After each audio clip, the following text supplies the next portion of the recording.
Après Octobre Rose consacré au cancer du sein, le mois de novembre, lui, sera consacré à la sensibilisation sur les cancers masculins, cancer de la prostate ou encore celui des testicules. L'initiative est portée depuis 2003 par la fondation Movember.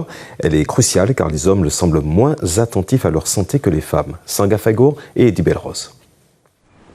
Obésité, hypertension, diabète, 3 exemples de maladies parmi d'autres surreprésentées en Martinique par rapport au reste de la France, avec à chaque fois une prévalence plus grande chez l'homme que chez la femme.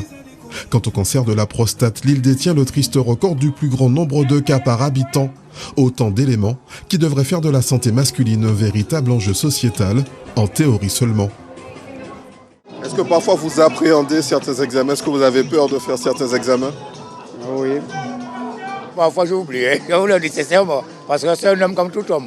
Ma défaite femme m'obligeait d'y aller voir le médecin. Et comme elle n'est plus là, je me suis porté sur mon travail sans penser à ma santé. Ils ont peur que l'on leur annonce une mauvaise nouvelle. Surtout si ils font gauche, comme on dit. Je devrais le faire plus souvent, oui. Et qu'est-ce qui vous freine? Pourquoi vous ne le faites pas plus souvent? Je ne saurais pas vous dire. Il faut surveiller sa santé. Vous le faites? Vous faites des examens régulièrement? Oui, toutes les années. Ils sont très machos, c'est-à-dire que, et puis bon, ils aiment bien être virils. Car en effet, qu'ils soient sociétaux ou plus personnels, les freins auxquels se heurte la prise en compte des risques de maladie chez l'homme sont nombreux. Un constat qui a conduit à la création de l'association Siparis. À l'instar des femmes qui, elles, se prennent en charge très vite, très tôt, et qui ont une certaine avance, une certaine maturité dans leur façon d'aborder le cancer, de s'entraider, de se solidariser. L'homme est occupé à bien d'autres tâches, l'homme se sent plus valorisé en étant sportif, en étant actif, et délaisse, pour diverses raisons, l'occasion de se préoccuper de son état de santé. Il a toujours confiance. Des négligences qui ne sont pas sans conséquences sur la santé des patients. Aujourd'hui, on sait qu'un cancer, plus il est diagnostiqué tôt, et plus on a des résultats qui sont intéressants, c'est-à-dire qu'on a une survie qui est beaucoup plus importante, on a des traitements beaucoup moins lourds, moins complexes, on a aujourd'hui un accès aux soins avec le moins de séquelles. Mais malheureusement, chez les hommes, on observe des dépistages beaucoup plus tardifs. Et malheureusement, ça donne des résultats qui sont moins marqués qu'on pourrait l'espérer s'ils étaient diagnostiqués plus précocement. À travers son activité, l'association Siparis s'entend inciter les hommes martiniquais comme guadeloupéens à être au rendez-vous de leur santé. Roger Toussaint, bonsoir. Bonsoir. Vous êtes le président du comité Martinique de la Ligue contre le cancer. Alors, on le voit, cette pudeur particulière autour des cancers masculins, qui sont liés à notre intimité.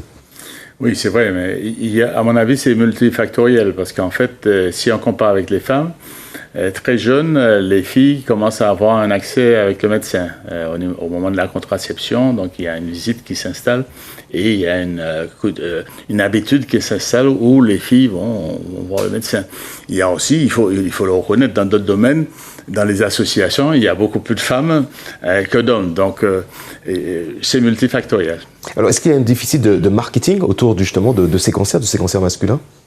Tout à fait, mais il y a aussi un autre élément, parce qu'en fait, lorsqu'on parle du cancer de la prostate, il y a la notion de virilité qui intervient, et les hommes sont très effarouchés par ce problème de perte de virilité, et donc ne se portent pas spontanément vers le dépistage du cancer de la prostate. Il y a aussi cette réalité, ce sont souvent des campagnes de sensibilisation qui sont nationales, peut-être pas assez adaptées à nos réalités? Cela est valable pour tous les dépistages organisés, le sein, le colorectal et le col de l'utérus.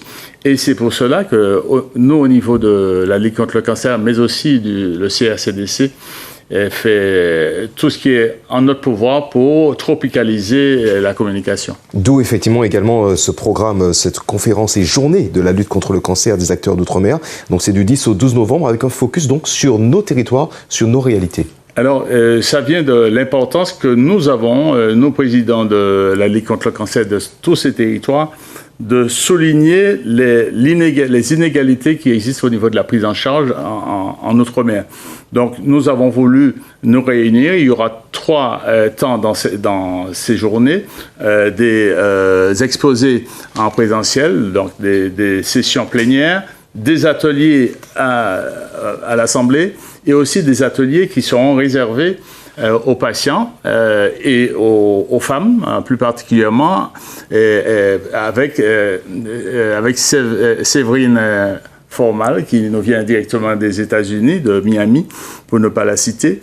Et donc, il y aura 3 ateliers, estime de soi, le marquage, notamment mammaire, et des foulards et l'aspect esthétique. Mais il y aura donc, à la fin de ces journées, il devra y avoir des actions de plaidoyer qui sortiront, puisque dans un premier temps, au niveau des ateliers, nous mettrons toutes nos difficultés sur la table et nous en débattrons. Et le deuxième temps des ateliers, ce sera pour en sortir des plaidoyers. Donc, bien entendu, un rendez-vous ouvert à tous. Un rendez-vous ouvert à tous à partir du 10. Et nous avons donc la possibilité de remercier donc l'ARS et puis la CTM qui nous ont aidés par les locaux, et puis souligner la présence des présidents ultramarins. Je suis allé chercher la présidente de la Réunion aujourd'hui, et demain il y aura le président de la Nouvelle-Calédonie, de la Guyane et de la Guadeloupe. Merci beaucoup en tout cas Roger Toussaint. On le rappelle, le rendez-vous c'est à l'hôtel de l'Assemblée, donc à partir du 10, et cela avenue des Caraïbes, et jusqu'au 12 novembre. Tout à fait. Merci beaucoup d'être venu.